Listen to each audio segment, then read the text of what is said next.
talking to Kathy Neal, and Kathy is a longtime loan officer in the business. I've known her for a long time in the Northern Virginia area and is with HSBC Mortgage. Before we discuss your professional career, most of the contemporaries that are going to be listening to this, they always want to know a little bit about your background, whatever you tell our audience, and please end up with how you came to enter into the business. Perhaps you can tell us a little bit about your background. Okay. Which is interesting because I just did a personal brochure for the first time, which I've been meaning to do for years and years. But I do have a personal brochure now. But I started with the Federal Home Loan Bank at Des Moines back in 1970. This is hard. I think it was 1971. And have since kind of stayed in the mortgage business my whole life, but I've moved with the bank on to Dallas, Texas. And, let me step back there. Freddie Mac was formed in 1970. In the early 70s. Yeah, went to the Federal Home Loan Bank at Des Moines to Freddie Mac, and they then transferred me to Dallas, Texas, and on to Washington, D.C., which is how I ended up in this area in 1977 with Freddie Mac. I thank them every day. And after that, left for a few years and tried the brokerage world in New York. Decided that wasn't my cup of tea. Came back to Washington, which I dearly loved, the Washington area, and worked for Virex and Tycor Mortgage Insurance for 8 years. Mm-hmm. Only mortgage insurance. Sure, I remember you from that. Yeah. And I covered D.C. And Northern Virginia. And I thoroughly enjoyed that and met a lot of people in the mortgage business. And unfortunately, Tycor went under. And fortunately, I was pregnant with a second child and decided to take a break after those years. And in 1980, I think it was in 1985, decided to stay home and with my kids and did that until about 92, which I enjoyed, but I was ready to go back to work. So in 1993, went to work for a mortgage company, and I'd always done the back end of the loans, working at Freddie Mac, and the mortgage insurance knew the end and decided to learn the beginning, which was the origination side. And have lived now in McLean, Virginia for about 20 years and knew a few people, and most important being a lot of realtors. So it was a nice hookup, and I had gotten in the mortgage business, and rates in 93 were quite good, and learned the business on that end of it, and have enjoyed it. What was your volume this year for 99 and also for 98? 98. You have that top 200 list. I want to say this is terrible. How could you forget? The ballpark's fine. I know you're way up there. I think it was 57 million in 98, and in 99 I dropped down to, I think it was 33 million. Well, I know you got a couple kids, and because I know you got a little bit of a different life too, and businesses in the beginning and end all. And also, I know your husband owns a mortgage company, and as well, highly respected actually. And let me ask you something. When you first got into the business, did you have any formal training at all? None whatsoever, actually. Remember, there'll be a lot of new loan officers listening to this. Well, it was very interesting because in 1971 I graduated from high school and just was in Des Moines, Iowa, and had no desire to go to college. My parents were not very happy with that. But I didn't. So I went to the Iowa State Employment Agency, and that's how I ended up at the Federal Home Loan Bank of Des Moines, which really got me in the mortgage business and has since kept me there. But I think that to be a loan officer, you've got to have a good sales approach.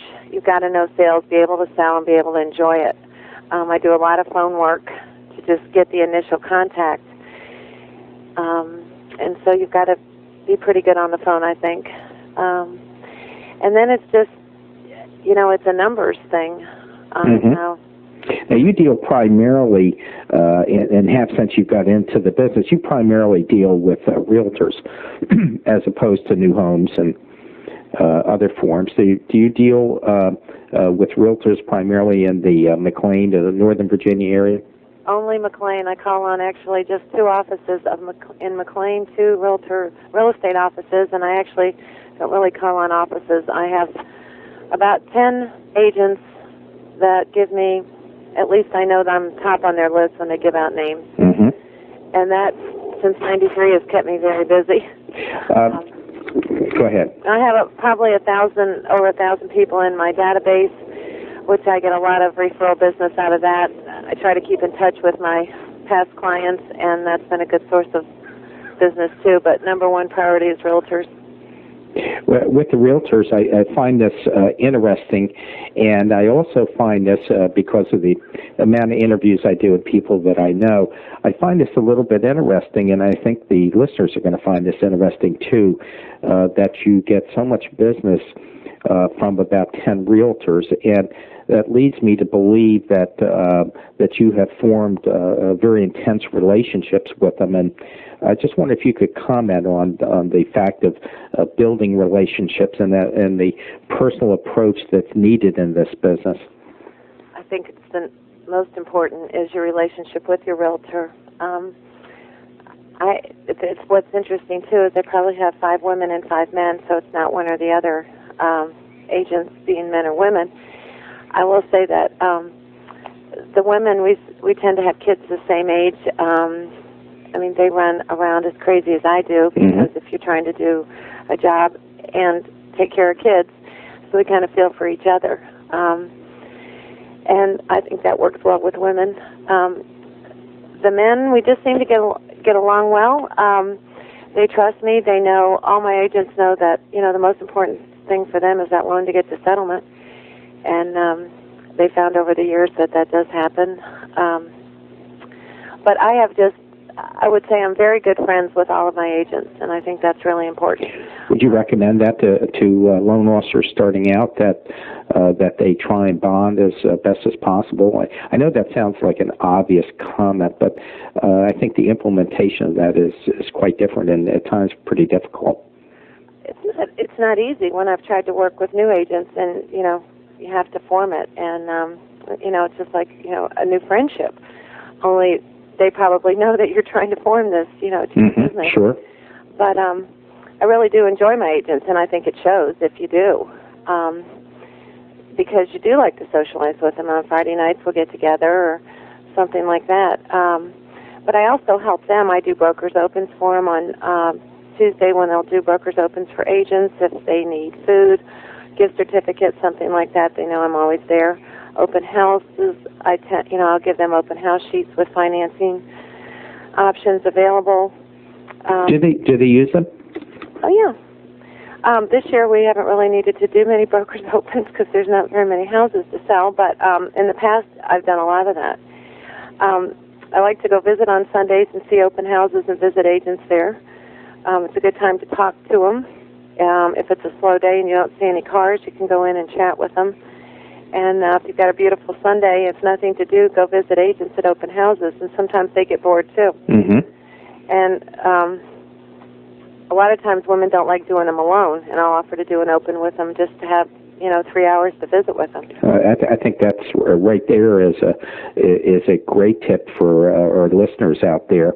I always thought that going to the site of where someone is sitting on a home is an ideal opportunity especially for new loan officers getting into business, because a realtor, when they're sitting on that home, which you so eloquently stated, they're willing to give you the time, and as long as you recognize when a client comes in, that switch gets turned off, and you kind of have to get out of the way. They'll give you all the time in the world, and they'll tell you about their lives, and I mean, it really turns out to be quality time. It is. It's a nice thing to do, and sometimes take a little brown bag and put a Coke and a cookie in it.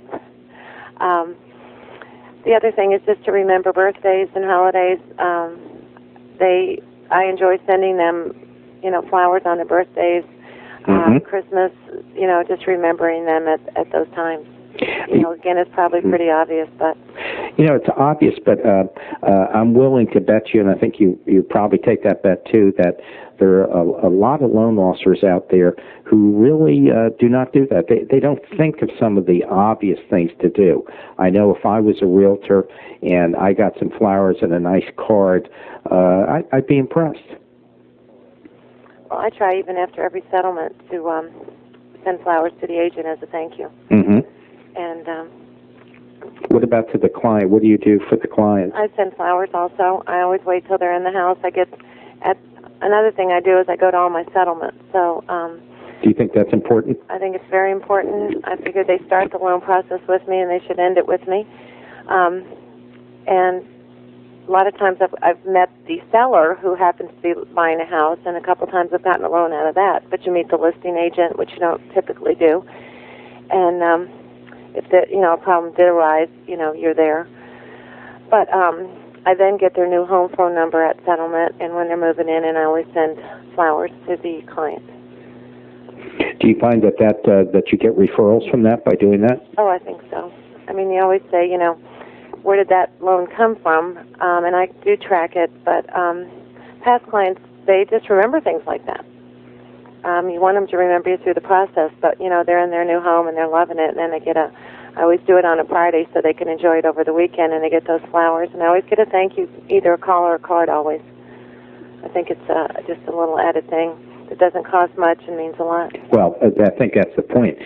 You're really getting a lot of bang for the buck there, and sometimes in mortgage sales, the most obvious things, the things that we don't do, like sending flowers and notes, those are also the most effective and the most cost-effective. Right. Any other things that you do for your realtors in particular? For example, do you do any training? Do you do anything that you would, out of the norm?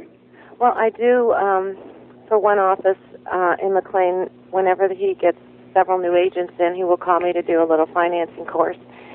And all it is pretty much, he doesn't want them to really qualify buyers, but he wants them to know at least who to refer it and to meet a loan officer. And I'm fortunate that I get to meet those agents, and I'm the first one that they see as a loan officer. Mm-hmm. And then I pretty much just run them through the qualifying process. If they had to qualify someone, it's not really that difficult, but just kind of give them the background on how to do that. And they tend to have a lot of questions, new agents. They've been through the real estate course, and they're going out, and they're nervous, and what are these people going to ask me about a loan? And so I'm just there really to answer questions and do that. Yeah, I find that kind of interesting, too, and the reason I find it interesting is that having been a realtor myself many years ago, when you're out there and you're just starting off, if you're a loan officer, if you can bond and form that relationship with somebody when they're new in the business, that really takes hold because they essentially have nobody out there. Right. It's not like they're getting hit as they will within 6 or 8 months, hit by 10, 15 loan officers going through the offices. I want to ask you in particular which offices you have in McLean, but I do know that market pretty well, and I also know that those are high, because the loans are very high loan amounts and the quality of the people who are buying homes, that the amount of loan officers that must be hitting those offices, it must be intense. It is.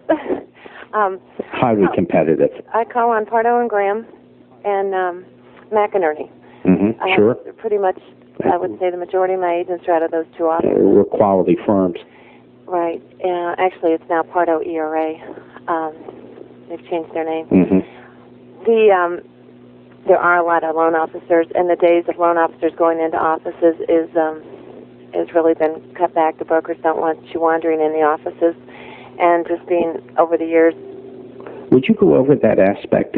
I really do want to interject on that because I think a lot of the new people out there, it's a world out there where it's very hard to penetrate these offices, and I wonder if you have any tips for them.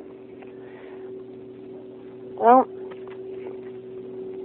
again, it's getting to know the agents, and one thing where I have met some new agents, really not trying to, but have is joining your Chamber of Commerce. McLean has a good Chamber of Commerce, and I've gotten involved in that. And I was surprised to see how many realtors, I shouldn't have been, but are members of the Chamber and go to functions. And they're fun. And a lot of times you learn things, and they've got some just social ones, so you can go in and, there's the agents, and they're ready to talk. That's what the Chamber is doing, is bringing everyone together. So I would definitely say join your Chamber of Commerce. You're the first one to bring that one up. I find that every time a new tip comes up, I think that's very valuable. Right. The other thing where I get a lot of business is I advertise, and this is just something I'll throw out to you. Well, I'm not sure I get a lot of business. I get a lot of recognition. Is I advertise on the grocery carts at Safeway.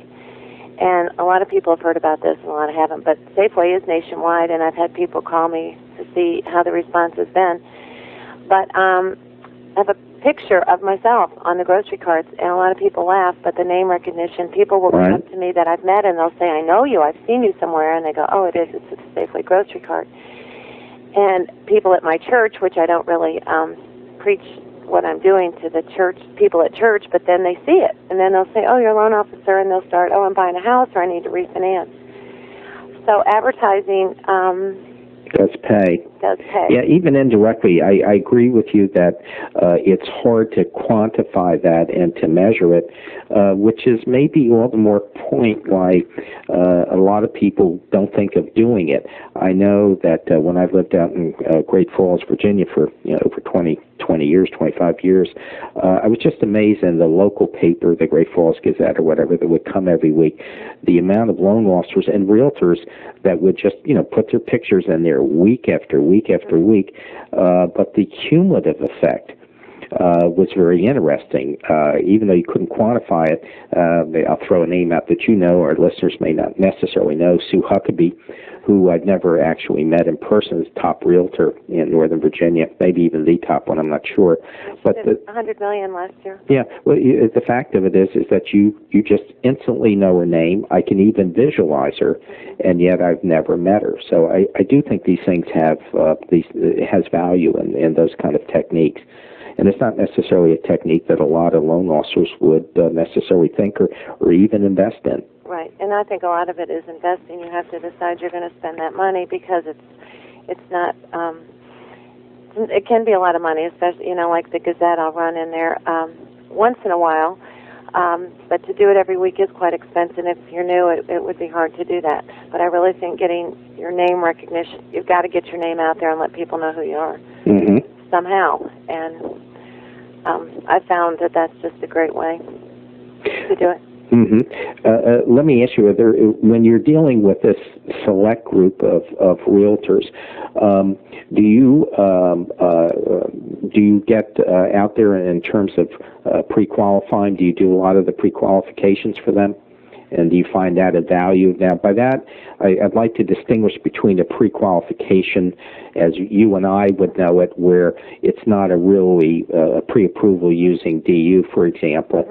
But perhaps you might cover those two subjects, the using the DU and then also doing the pre-approval and the value of it. What happens is, my goal with agents is to be number one on their list to give to their clients. They're supposed to give out 3 names, and I would say most of them do. Sure. And I just want to be the number one, and that's what I ask, is let me be the first. Right. So that they call me first. And I don't care how many they call, but if they get me first, I think I usually keep them.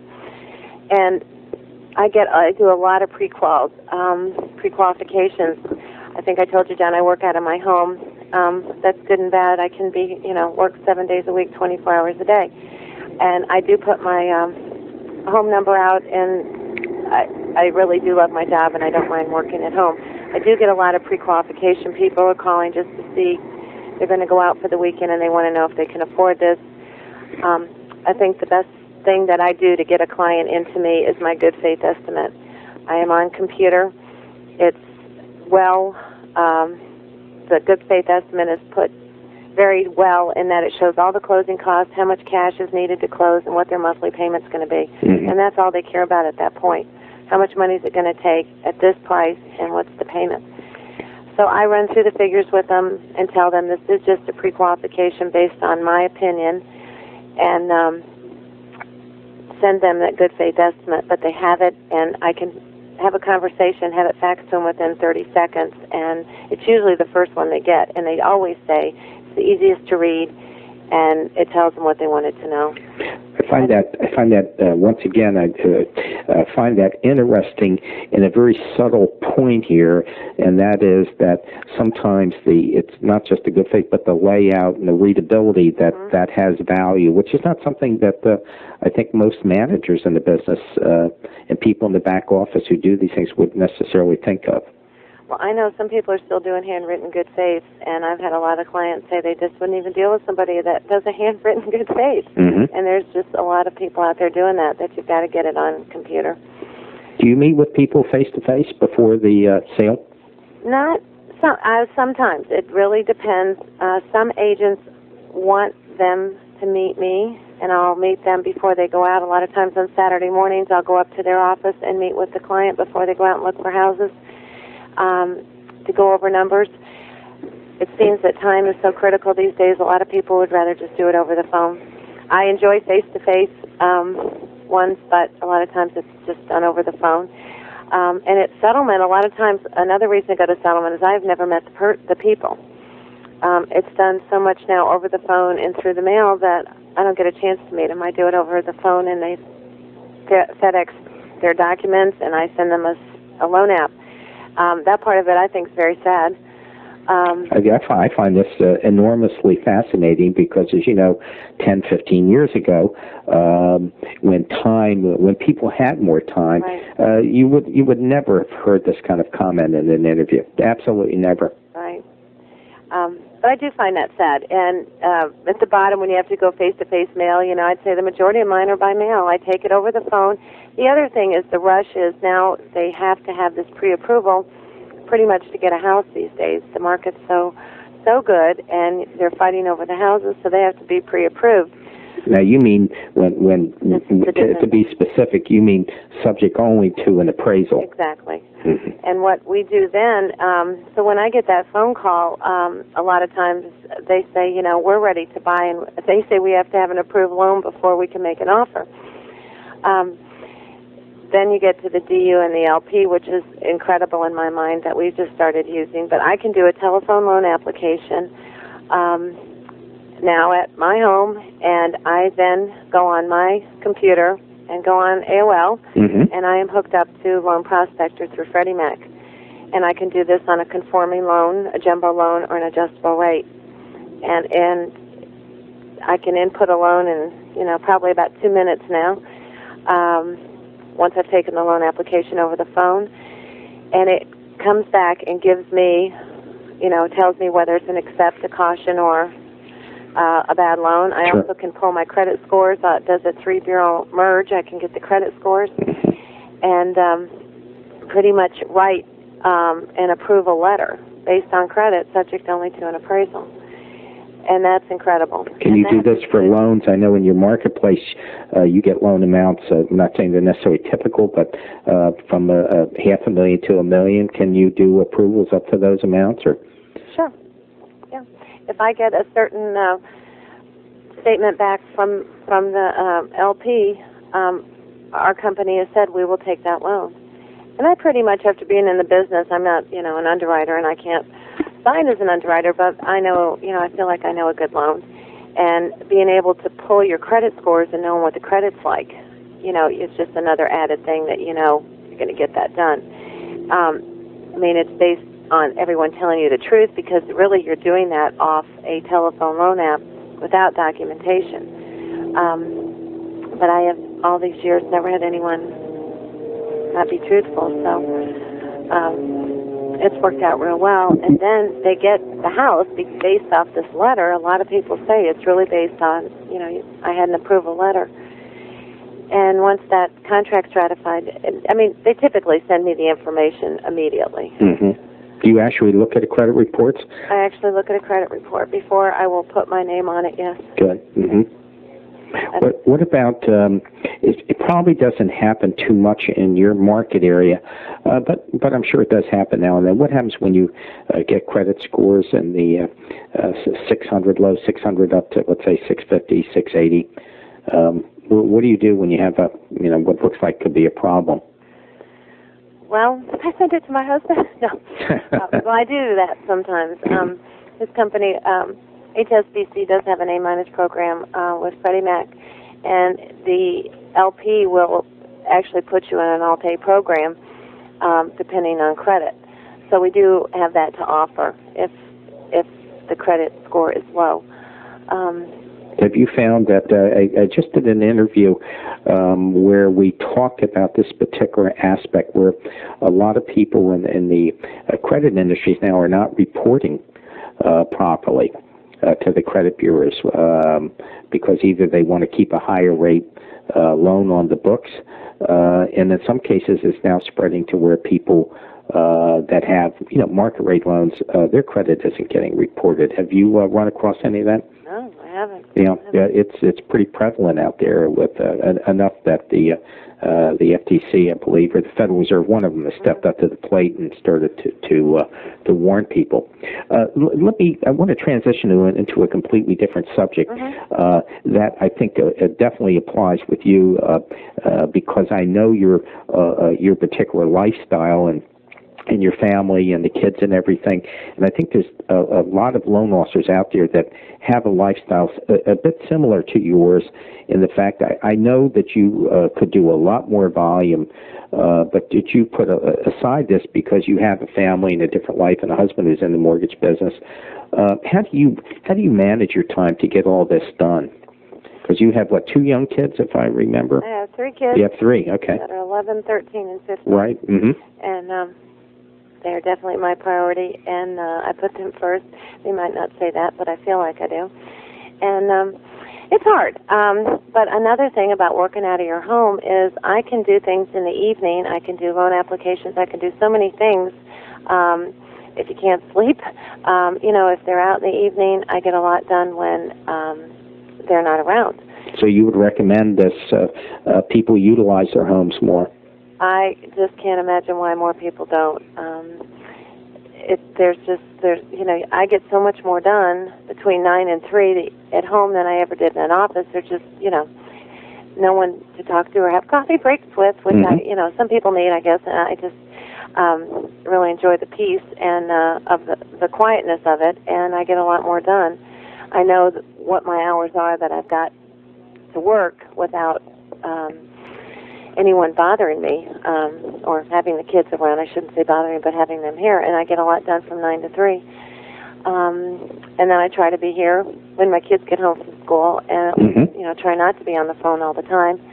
And then a lot of people, you've got to do stuff on the phone at night because that's when the husband's home, and that's my family just understands that I do a lot at night. Do you find that you and especially this remark is really centered towards some of the new loan officers that you do have to commit yourself to this way of life, that there is a lot of nighttime work and a lot of weekend works, and most people when the husband and wife are together, it's going to be the evenings and the weekends, and if they want to talk together, that's when they're going to do it. And, if my phone doesn't ring on the weekends, I get a little nervous that no one's calling me, that no one's buying houses, that there won't be any loans. So I really do get nervous if I don't get paged on the weekends because that's usually the busiest time.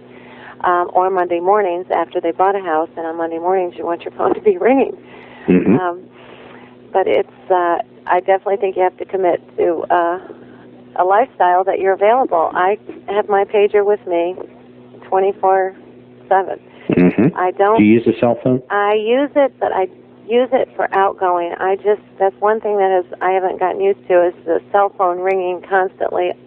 And I have it with me, but I don't like the ringing.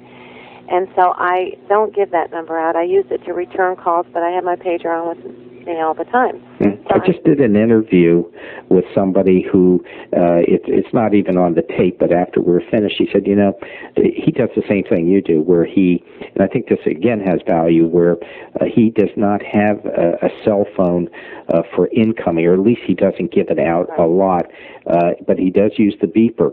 Which seems like old technology, but it does put him in control. And during our talk, which lasted approximately 45 minutes, he had 7 beeps. You could hear this little buzz going off in the background. Had 7 of them within 45 minutes, and that was from 8:30 to 9:30 in the morning. Right. Which mornings are typically the busiest. And the other thing is, on the pager is the beeps. I can't take that either. I like the vibrator just because you can. It's not the noise level again. There's so much talking and the phone's ringing constantly. If you can keep your pager on vibrator, you get the calls, but it's just not the noise. So you would recommend this? I think even though these sound simplistic, I think for loan officers out there, especially new ones, that this has particular value for them because they need to structure an environment where they can manage their time. This all comes into time management and using quality time. It does. But the phones could really drive you crazy if you let them. And you've got to be able, and when you're on the phone, you've got to have a happy face. Right. And be smiling all the time. So those are just a few things that I think returning your calls is a very important thing. I don't want to get away from that, though. And I try to do that. I used to try within the hour, and that's a little much. In the morning, if they call me, I like to get back that morning or the afternoon. It's definitely the same day. Mm-hmm. But people know, I think I didn't, at the very beginning, thought I had to do it within an hour, and that's a good thing to strive for. But I think if you can get back to people in a reasonable hour, they appreciate that. But at least get back to them. I think one of the great crimes is not returning a phone call to a client. This is a service-level business, and perhaps maybe you could comment on that aspect, that it really is service. And I have personally maintained that the value of people going to the Internet is not all that it's cut out to be, just because of the impersonal nature of the beast. Well, I get a lot these days, I'll quote a rate, and they'll say, well, the Internet has this, and I'll go, I really love the Internet because they cut, and then I'll say, well, go ahead and get a written good faith estimate from them. And if they can give you that without any points and their charges are reasonable, then you should go with it. And I tell people that when they come back to me and they have these incredible points and rates, and I say, if you can get it in writing and you show it to me, I will tell you that's great, and I want you to get the best rate you can, and no one can ever get it. Exactly. They can never. They'll always try to get you down, and I just think if you always try to help people get the best rate and you can't give it to them, they're always going to remember you. Do you find, though, that pricing, of course, can be an hour discussion in and of itself, but I wonder if you would talk about about pricing in the sense of, what is competitive, not competitive? Do you have to have the lowest price? Especially for the new people coming in, they get so fixated on pricing that it drives them nuts.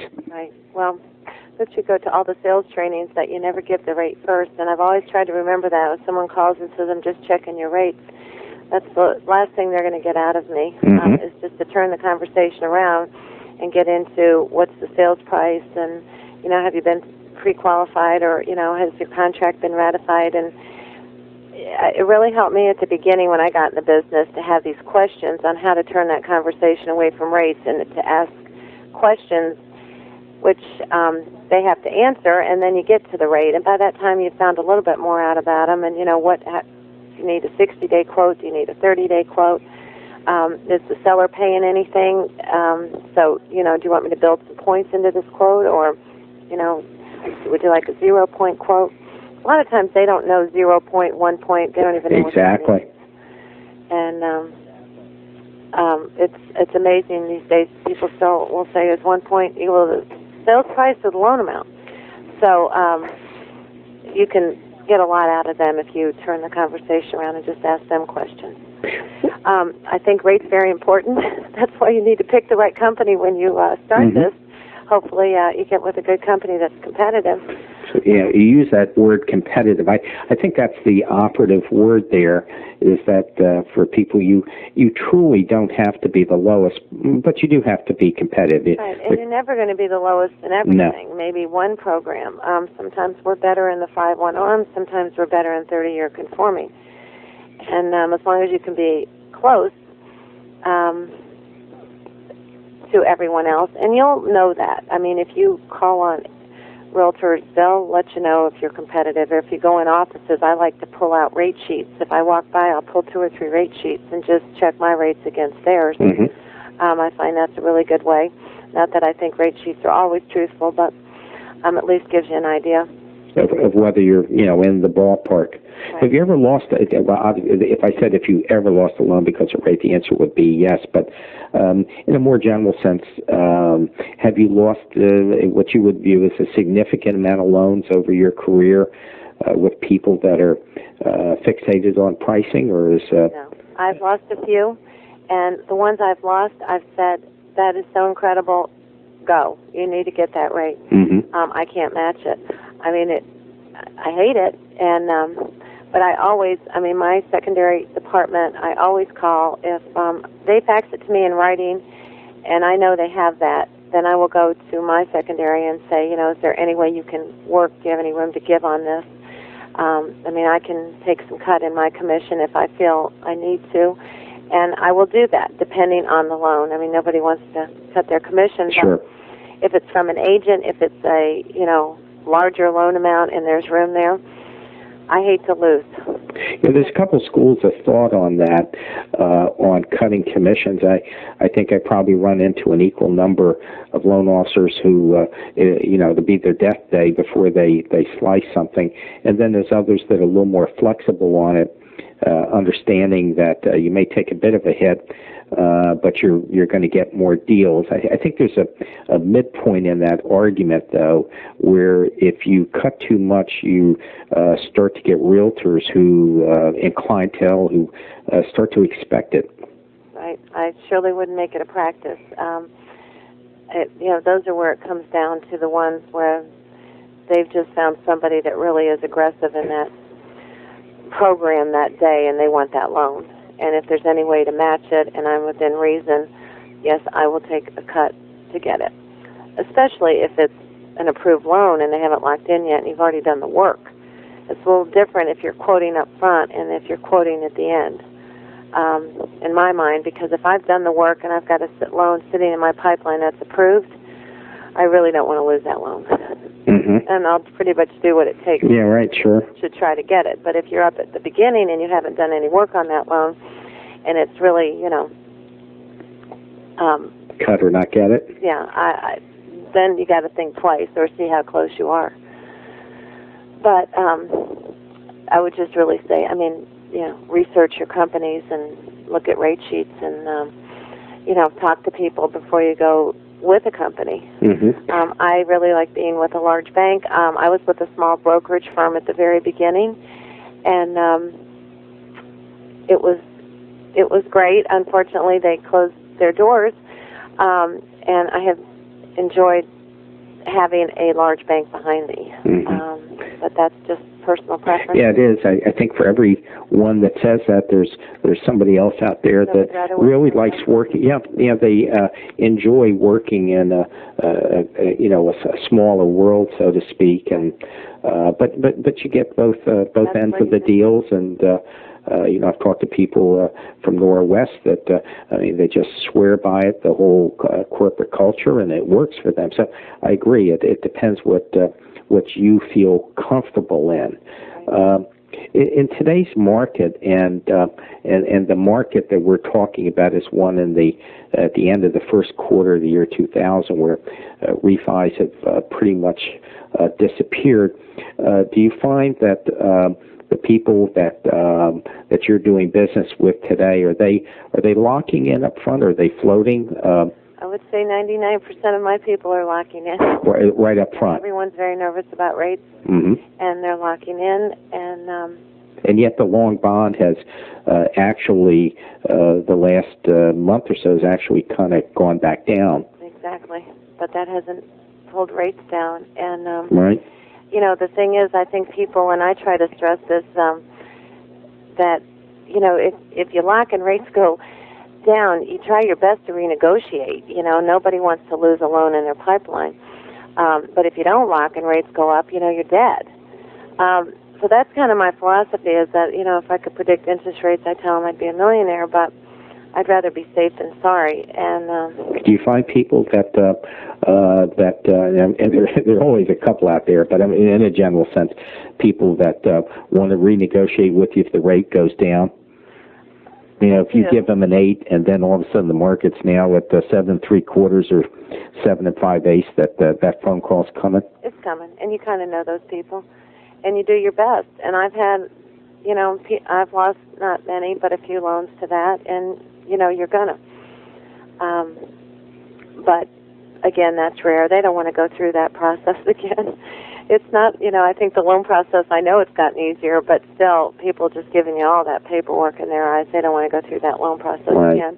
I used to tell people, and it was a long time ago, I was known as kind of a tough closer, but I used to sometimes turn on them a little bit and say, well, let me ask you something.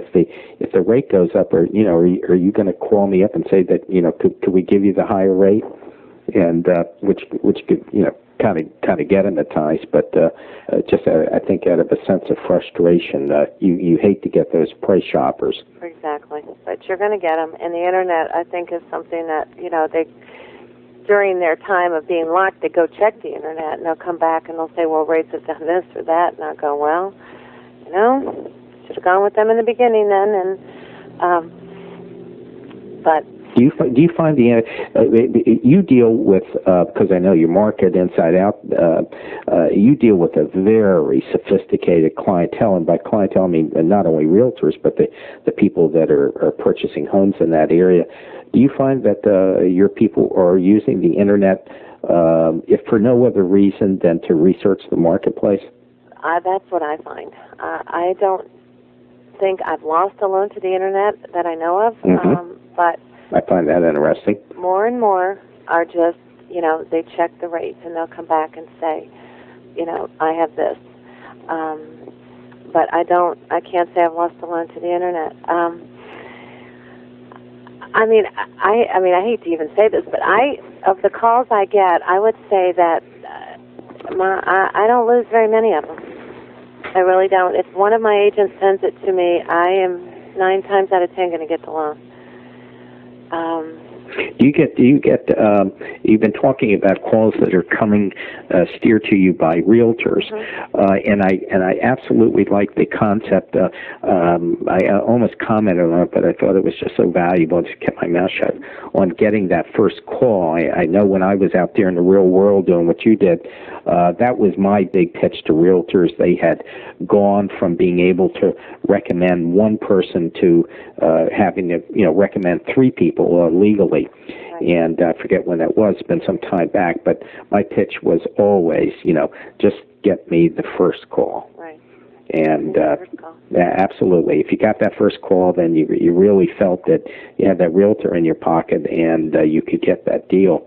But what I wanted to ask you about was beyond the realtors. Are you finding now, because I know statistics are starting to point this out, that a lot of the people that are out there shopping, by the time a realtor gets them, they've actually made some decisions, from going to the internet to do the research, to calling around companies on the telephone, to networking directly with people that they know. And that a lot of the business, well, when I say a lot, I'm not sure how much, but quantitatively, but a lot of the business, though, is going through vehicles other than through realtors now, in terms of, you know, placing that loan. I hear that, but again, look at Sue Huckabee did $100 million last year, which is a record for anybody that I've ever known. $100 million in sales is just, you know, phenomenal. I think there's still a lot of realtor business out there. I do think my market is a move-up market. It's not a first time. It's not new homes. It is resales, and I would say here it's pretty much through a realtor. And I still am of the old school that I still like to go talk to a bank teller, but I still think there's people that are going to when buying a home is the biggest investment you're ever going to make in your life. Most people still want to talk to a person. They want a realtor, and they're going to want a loan officer. At least I hope in my lifetime it stays that way. But I haven't seen any change in that.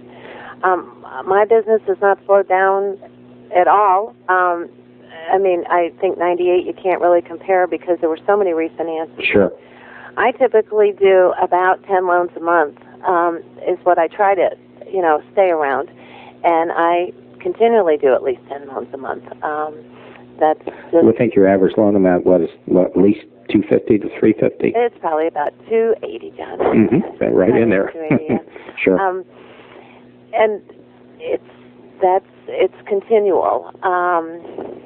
But again, it's mostly realtor business. I will say one thing. I just done a little marketing thing that I thought of, and I forgot to tell you earlier. Is at Christmas this year, I did magnets with my Christmas cards out to my past clients, and I had never done that before.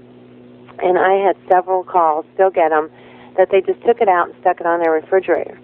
And have since called me and said, I just bought a house and I remember you and I stuck it on my refrigerator. And it's been the best sales thing that I can think of in a long time. Well, I'm going to stop you here because I think it's interesting that because there are going to be a lot of interviews that we're putting together in the internet site here, and which would beg the question, well, why do I want to listen to all of them, or why do we want to listen to a lot of them, or even 10 of them? And I think that that you've just given the answer to that, and that is if you can just, by listening, spending 45 minutes investing in a class, if you can just pick up one thing that is of value to you, it's absolutely worth it. I think that's an incredible idea, and I think you've already gotten feedback on it.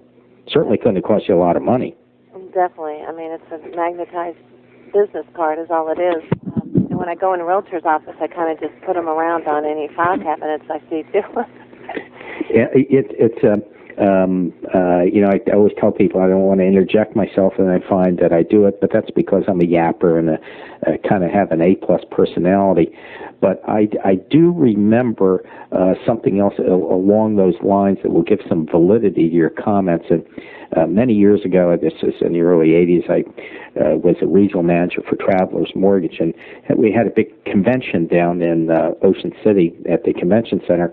And Travelers sent all these mugs and T-shirts and umbrellas and stuff down and for a booth and everything. And I was so turned off by all that stuff. Needless to say, they opened the doors, and I just could not believe the amount of people that want to have a coffee mug and a pencil. It's just beyond me. It's amazing that those little things, they like to have them. And they remember them. And getting back to just putting that thing on an ice box where the first rule when you take your real estate course is location, location, location. Right. But in all the marketing courses you take, it's signage is the best and cheapest form of advertising that has ever been put together, and this is nothing more than a very basic thing of putting something out that's a sign that people put somewhere, in this case in their ice box, but they look at it all the time. And, probably cost you $1 if that, to do that. Right. And I say that at settlement. It's just another thing on the marketing is I give away a little, at the settlement table, the agents always transfer the keys, and I always give them an HSBC keychain to put those keys on, because if you look, they're always just sitting there, or the title company will have a keychain. So I give them a keychain, and for that, and then I also give them some cards, and I say, please tell all your friends, if they had a good experience, which is just one more little thing to add to. Hopefully they'll remember you and refer you. Yeah. Do you there's a lot of loan officers out there, and I'm sure you know a lot of them. They would no more think of going to a settlement than the man of the moon. But there really is a lot of value in doing that. And you've already covered it, but I like it so much. I just kind of like to come back to that a moment for listeners who are looking for tips. Well, at the very beginning, I mean, and that's another way, just with your agents. If you get a loan, I mean, more time to spend with them. At the settlement table, there's a lot of time, there's talking, and they'll have to go out and Xerox that you can just talk to the agent. So it's, always finding ways to increase your relationship with that agent. I mean, I enjoy it, and I'm fortunate because most of mine is in a very small area. They buy the house in McLean, and the title company, they close in McLean. But if at all possible, I mean, especially if it's a realtor referral, I just think it's very important to go to settlement. Mm-hmm. Any other tips that you use? Do you do rate sheets anymore, or did you ever do them? I would do them when required. Mm-hmm. Some agents would say, fax me a rate sheet once a week. I never, ever liked rate sheets because no one ever tells the truth. Well, this is my point. This is where I'm coming from. I'd like to hear your comments on the value of rate sheets. Right. And I would just put it in there, and it's such a waste of paper and trees, and, but some agents really want them, and if they want them, I would rather fax them to them once a week, and that's what I used to do. I bet I haven't done a rate sheet in, a year. Mm-hmm. First off, rates change so fast today. It's not like the old days, and you weren't around exactly when I was, but you've been around a while. But when I was doing business years ago, you could do a rate when I first started off in the 70s. You could do a rate, and that rate could hang in there for a week. Right. That's rare. May not hang in for an hour anymore. Right. And companies, say, you can call me anytime. Be available to give a rate. Mm-hmm. And just call me if you need a quote.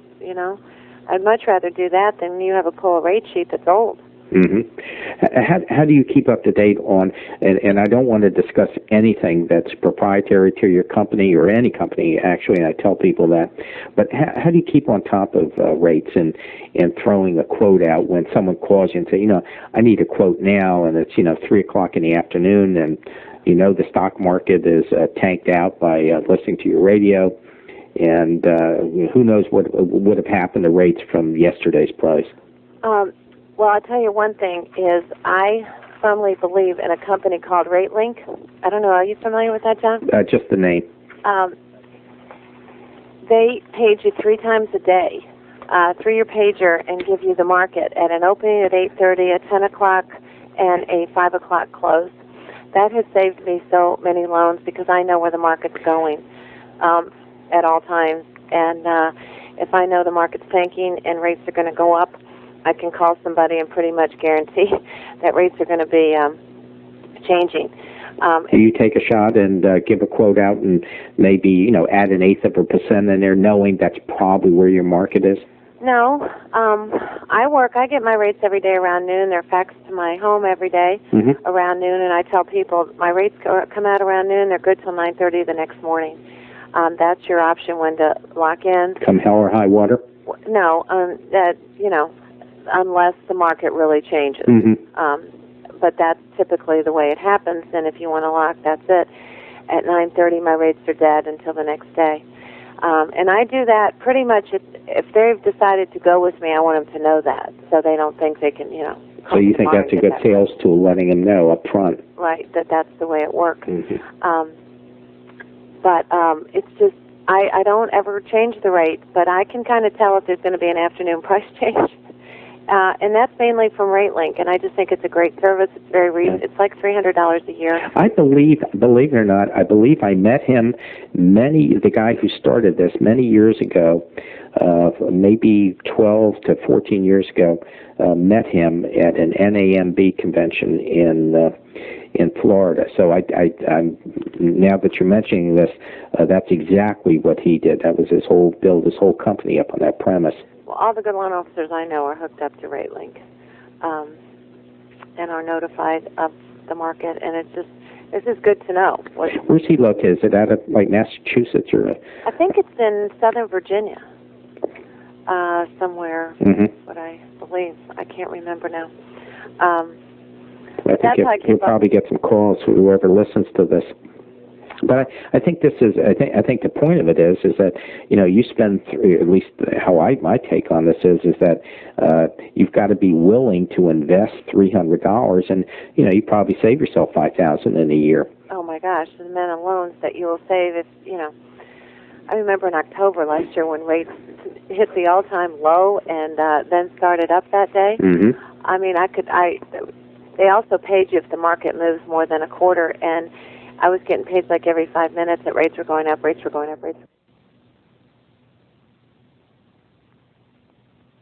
I knew rates were going up, and at that point everyone was floating. So you better make a decision here, and that was mainly.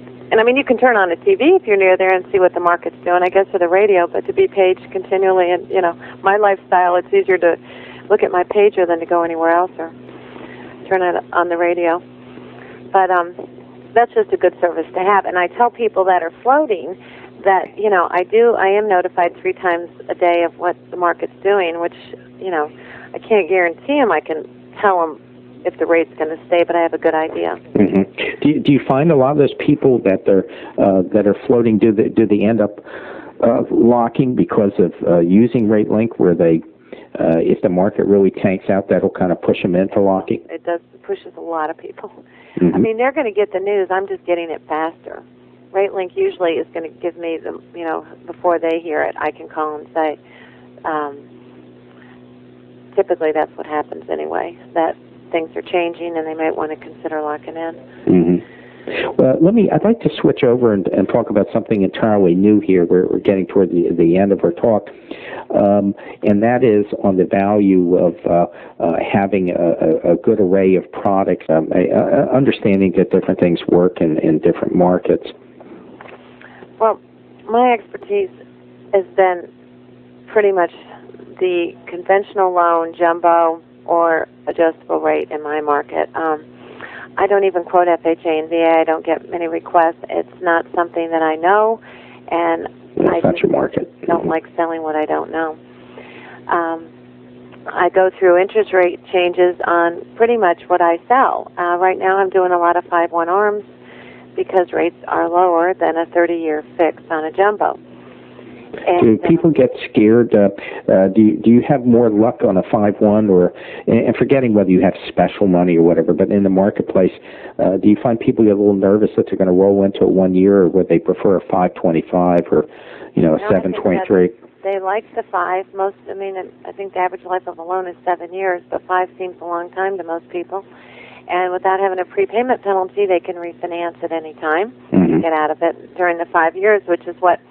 Another thing that I've done some 5/1 ARMs, and I just track them, and I keep track of those people. And if rates go down, and I can notify them and say, let's get out of that and go into a 30-year, which is another thing. You really need to keep your database as to what you're doing. You can keep business going that way. How do you keep your database? Do you have a contact manager program like ACT, or actually you do the old paper file? Yeah, it's getting better. Because I finally got someone to help me, but it's pretty much the paper file right now, and how I've kept up with that. I actually started with Mortgage Quest and just didn't really keep it going. So I'm not an expert on that, other than I do keep mailings out. I do that, but it's not the best probably program in the world. I switched into ACT about 6 months ago because I have about 500 people on my list that I either talk to, know, or whatever. That's my universe is 500 and growing, and I truly cannot live, and I'm saying this not so much for your benefit as for those listeners out there. I certainly cannot live without a contact manager program. I cannot function. And you highly recommend that? I do, because first off, I have Office Pro 2000, and it integrates with Outlook, which is my email program, and it's very easy to use.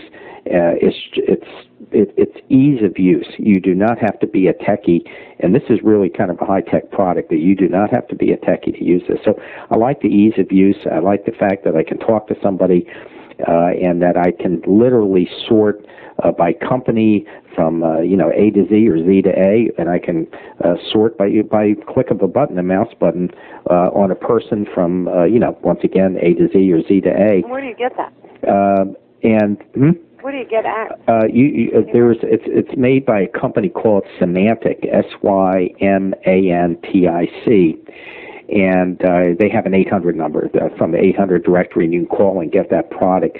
There's other ones like Goldmine. There's more than one, but I have found that ACT really is just because of the ease of use. It is so good. And the value to me, and of course my application is a little bit different than yours and our listeners, but I talk to so many people and trying to keep in touch with, and I have a very heavy schedule. And because of that, I literally live with ACT, where it's on my desktop and I minimize it, and anytime somebody calls, I can just click it and within 2 seconds go into a listing of names, select their name, double-click, and then their full file comes up, their individual record, and it is just all there, and it's why I can't live without it. It's in sale, and to relate this back to the business, when I was out there training loan officers 15 years ago, I would run around the country and take a plane in, train people for a week, and then go to another office. But I would tell people that, new people, that when you go into an office, you want to remember everything about that realtor that you possibly can. The names of their kids, that one of them's on an aircraft carrier, Forrestal, or whatever. You want to remember everything, and that's very possible up until you get about 50 names. And then when you get to the 51st, you have what I call a mental enema. And all of a sudden, you can't remember the first name. And so I used to have a shoebox. I was real big on having a shoebox, and you write everything down. You could take it with you. Now, of course, you can do this stuff on computer because the cardinal sin, at least my cardinal sin in the business, was forgetting somebody's name. If you probably knew her, Buddy Mulcahy, worked for Long & Foster, big realtor out of the Vienna office, and but her business cards always said Helen Mulcahy, never said Buddy. And if you did not know it was Buddy and you walked in and called her Helen, I mean, that was the end of you. So I think it's important to have a program, whatever you use, just to keep the vital information you need on realtors and clients. Exactly. I mean, how do you remember birthdays or when to send flowers and settlement dates and everything? You just have to have some sort of a management program. Well, we're kind of getting to the end. Do you have any final comments at all for people out there, our listeners? Any other hints? Well, I just think it's a wonderful business. I mean, you pretty much can work on your own, whether you work for a big company or a broker. Being a loan officer, it's like being self-employed, and the amount of money you make is how much you want to work. And I just think it's the greatest thing, and I've enjoyed it a lot. Well, I'm glad to see that you've maintained your enthusiasm. I'm going to wrap this up with a story about you and me. And I may cut this out, and then again I may keep it. I don't know. We'll see how it goes. But it's been a while since I've seen you. But I told you that at one time, many years ago, that you got me a job that was a very unusual. You came to my rescue, and it was in the I'm going to say around '84.